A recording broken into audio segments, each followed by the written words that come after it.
We're 16 days till the NFL draft. 16. It's coming Somebody up. about to get paid. Well, Become an Eagle. That's right. Well, a lot. Go to training camp. You know, the Jets, they started their off-season workout program. Yeah, we're about that time where it's like, they're back. They're doing stuff and getting ready. The draft is 16 days away. The Eagles currently have the 32nd pick, but Adam Schefter says, watch the Eagles on draft night. They could have something up their sleeve here. I think that they've got more firepower in this draft, or as much firepower in this draft as any team out there. And when you give a roster that's good enough to beat the Chiefs in the Super Bowl, that's good enough to win the Super Bowl, when you give a Super Bowl champion roster 20 draft picks in the next 2 drafts to go have fun with, you become a team to watch. And that's obviously not even factoring in their aggressive tendencies to begin with. So that, to me, is the team to watch, as always, on draft weekend. So the Eagles are a team to watch, according to Schefter. He referenced all the picks they have there. What could they do with these picks? Listen to Schefter talking about what could happen draft night, first week, the weekend of the draft with the Eagles with all these picks over the next 2 years. Over the next 2 drafts, the Eagles are scheduled to have 20 draft picks. 20. They can't have 20 players make their roster. Their roster is too good and too deep to have all these picks make their roster. So on draft day this year, it would be just like the Eagles general manager, Howie Roseman, to package some of these picks either in this draft or next year's draft as well to move up the board if there were a player that he really wanted. And it would be just like him and that organization to trade some of these future picks for a veteran that a team knows it's not going to re-sign, that it knows it's moving on from. All right, Hugh, where do you come down on this? So the Eagles have been in a really good run the last few years of drafting players, and they're working out right away. Like last year, one of the best ever, right? Quinyon and Cooper DeJean. And even J-Lex Hunt. Even Yeah. J-Lex helped by the end, right? He's in the Super Bowl making big plays there. And you have been a Thundercats guy. Play the young guys, draft the young guys. Well, Hugh, where do you come down on this? And of course, you're allowed to long talk on this because this is kind of an open-ended thing.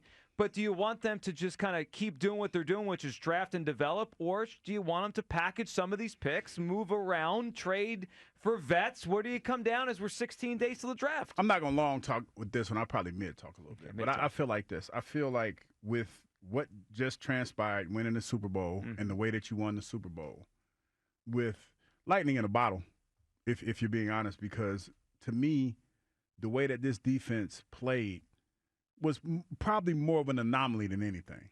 I mean, when you look at the fact that everybody came together when they did, and the fact that they played as well as they did their first year in this defense. Can't say enough about that, Joe. That was phenomenal. You know, the way that they picked it up. I think that they have some there, and you factor in, you sprinkle in those young guys and the contributions that they had and that one-year setting. I think that they feel that they have the culture and the organization where you can plug and play these young guys if you get the right ones. Now, that remains to be seen, and I know when you're talking about 20 picks, that's a lot of hit or misses, if you will. But I feel the way that they've set this thing up and the way that they groom their players and the way that this offense is set up, I guess this is long talking, because you have more of your veterans on one side of the ball than you do on the others. Sure. I think it's sustainable.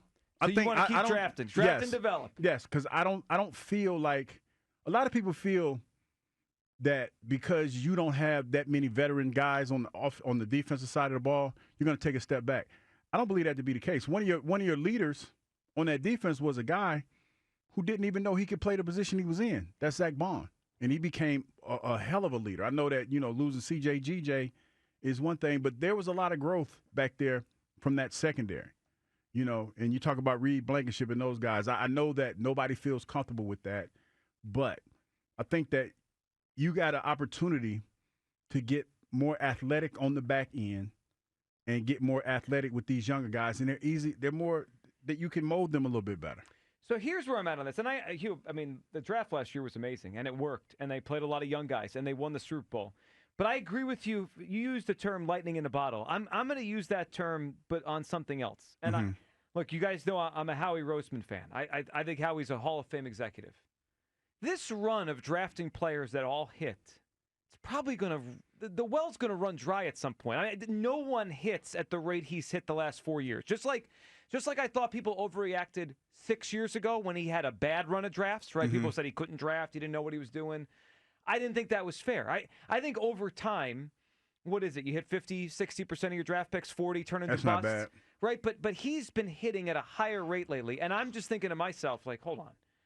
Are they really going to draft 3 or 4 players this year? They're going to come in and have huge impacts as rookies? Maybe, but maybe that well is about to run dry. So my thought on this is this. I don't want them to make 20 draft picks the next 2 years. Like, that's the only thing I feel, the thing I feel most strongly about is it would be a mistake if they just drafted 20 players the next years. It's a win-now team. Most of these guys aren't going to make the team anyway, so you could end up wasting those draft picks. They don't have 20 spots available on a team this good. I'd be very happy if Howie used the draft picks to move around. Like, they could trade up for a star player in this draft, package 3 or 4 picks, or I wouldn't mind trading them for a veteran out there. I mean, Schefter said it. There could be some players out there who their team has already said, we're not going to re-sign them, but they're a good player. You bring them in. Like, I'll give you an example. 2 years ago, or I guess it was 3 years ago now, in the summer of that training camp, they traded for Chauncey Gardner-Johnson. There could be the next Chauncey Gardner-Johnson. Could be somewhere out there in the NFL. His team's not going to re-sign him, and the Eagles say, we'll give you a third-round pick today for him, and then boom, he's here. Like, I want some veterans on this team to add to what they have. I don't have a problem with that, Joe, but I also don't have a problem with these young guys in the way that they've learned this system. And part of the reason why I feel this way, because I had a chance to talk to these guys and just asking them, hey, like I had a chance to ask Cooper, what was your daily routine? You go home and you watch film. Like, that is, back in my day, that was unheard of. You were running around the streets of Philadelphia trying to see what you could see and hang out at the Palmer and all the old spots that you used to go to. You were acting up, weren't you? Oh, yeah. I was acting a donkey when I first got here. But these guys feel like, and I understand that, they probably go out a little bit, but they're locked in. They're a close-knit group. They go to bowling parties together, man. They do a lot of the stuff that when I played, we didn't do. And I think that's why you hear so many guys say it's a college atmosphere. That cannot be undersold. You know what I mean? When you talk about being in a situation where the environment reminds you of college, remember what it was like to be in college and how you felt about your teammates if you played sports. So for them to have that kind of atmosphere, I think that it bodes well for them as far as the preparation on a day-to-day basis and the learning. Because they're all learning at the same pace, and if somebody's falling behind, it feels like they're reaching back to get that person, and bring them forward with them. Yeah, and they have a great culture they developed, right? With Fangio now running the defense and all these young guys that seem like they're – like I look at a guy like Nolan Smith, and he strikes me as someone who's older than he is. Like, he's mature. Yeah. And I like that. I like they have a good culture. And, look, they have 20 draft picks. They're going to draft a bunch of players. I'm just saying I don't need 20 rookies over the next 2 years. I could use some vets, and let's just use the 32nd pick in the draft. If they love someone and he falls to them, great, draft him. But if there's a player out there that can help them win the Super Bowl next year, and he's still young in his career, he's just on a team that is willing to move on from him, and they could swap the pick for the player, I'm okay with that. This relying on the draft thing is great, but you're going to have a year at some point where you're not going to get 3 or 4 starters out of the draft, and you're going to say, we didn't really improve the team much because the draft this year was just not what it was in years past. 215-592-9494. Where do you come down? Adam Schefter said Eagles are a team to watch here, and they could package picks for vets should the Eagles continue to draft and develop, or you want Howie to trade for some guys that are already established in the NFL. Kyle, where do you come down as we are 16 days from the draft? Yeah, I think Q and a lot of other Eagles fans suffer from what we call Super Bowl winning syndrome. Oh, there's a lot of that going on. Where all of a sudden, it's contagious. Like everything that they did, just do it again. We're going to win the Super Bowl. We're going to be great. It's too many young Thundercats. Okay, wait a minute. It just is. I'm sorry. No, it's too many. They lost too many vets on this team. You need to have a good balance. I love having young players. It makes me feel good about the future of the team. But I think the Eagles need to use this first pick and view it almost as like a luxury, and not a luxury in that take whoever the hell you want or like whatever, like a guard. I'm not doing the guard thing. But I think they should use that one pick, that first pick, with this season in mind, because they really haven't gone through this offseason prioritizing going and winning back-to-back Super Bowls next year. They have. No, they haven't. Yes, they have. No, they haven't. They've let people go, and they've signed bottom. They've scraped the bottom of the barrel. And look, you can get excited about Azeez Ojulari and all that all you want. They have lost a lot of good players on the defense. The defense took a step back, and they haven't really added much. When you look at this team from last year, the team that won the Super Bowl, I don't take away the stats and everything else. No. Why would I do that? Who is the strength when you look at this team is it presently constructed? If you didn't have any stats, anything like that, which side of the ball you say would be the strength of this team?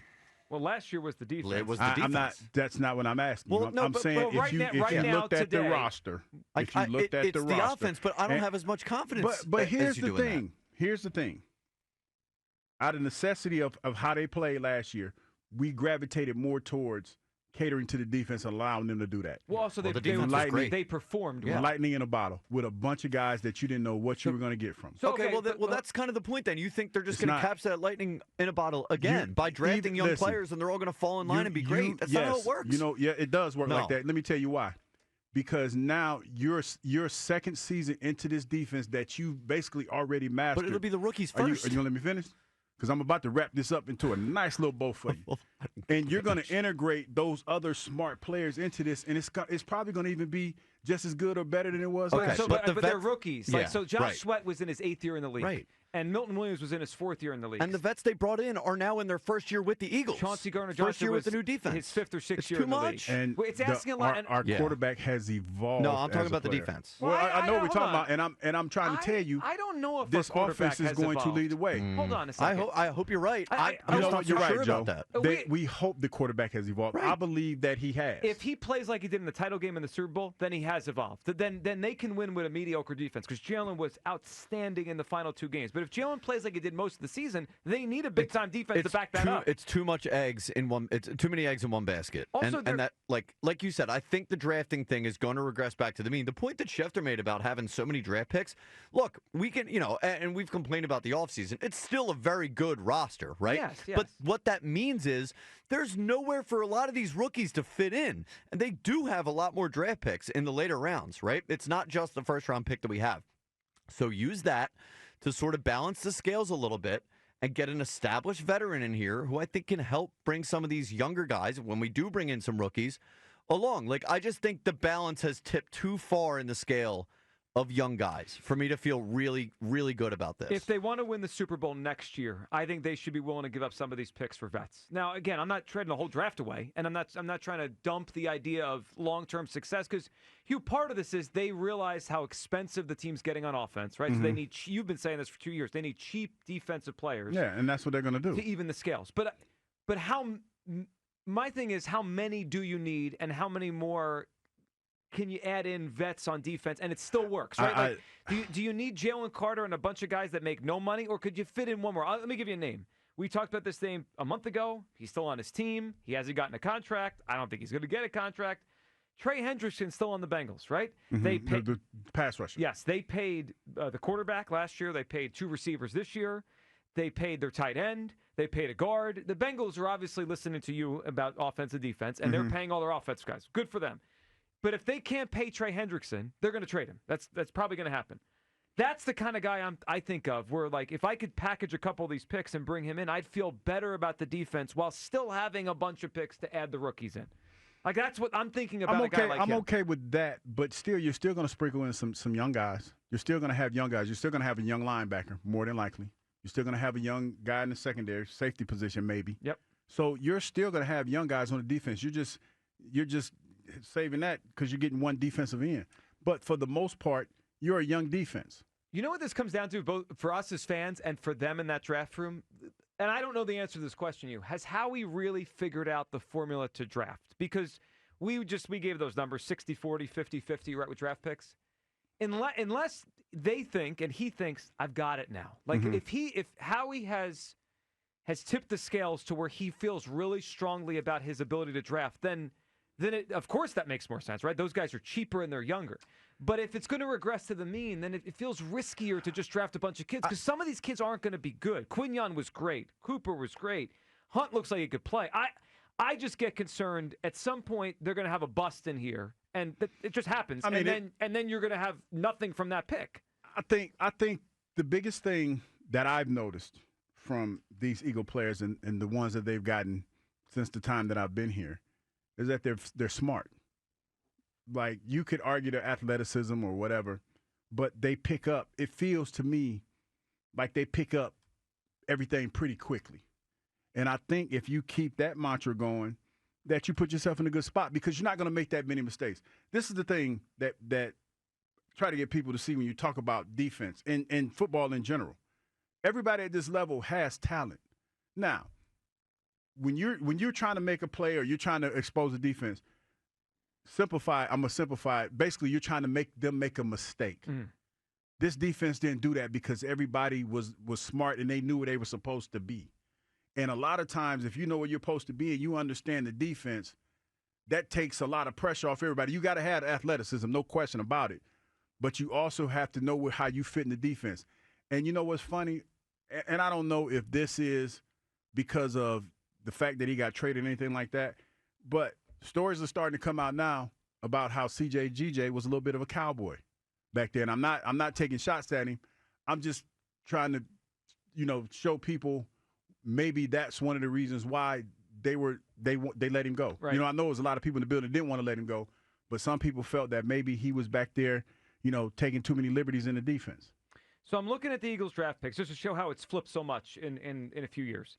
2019, 2020. Now, the caveat is they did draft Jalen Hurts in 2020. That might be the best draft pick in the history of the franchise. Second-round pick quarterback that takes you to 2 Super Bowls. But they made a lot of picks these 2 years. They made 5 picks in 2019, and they must have made 3, 6, over 10. Maybe in those 2 years, 15 or 16 picks. In 2019, 2020 combined, they made, as I look at it, about 16 picks or so. Only 2 guys could play.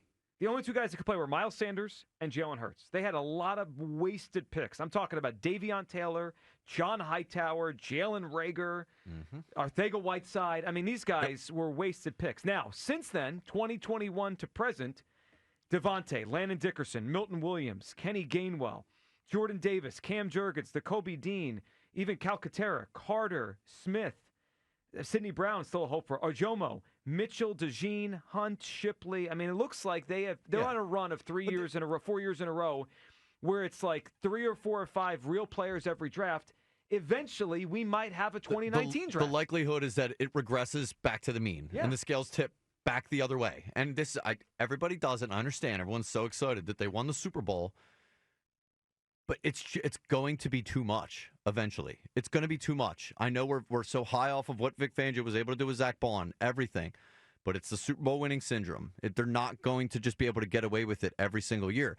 And if you want to say, like you said, that they caught lightning in a bottle, how often do you do that 2 years in a row? It's hard. All right, where do you come down? 215-592-9494. Adam Schefter says the Eagles are a team to watch in the draft. They could package picks for players. Do you want vets? Or do you want to just do what they did last year, which is put a lot into the rookies and say, let's take them and develop them?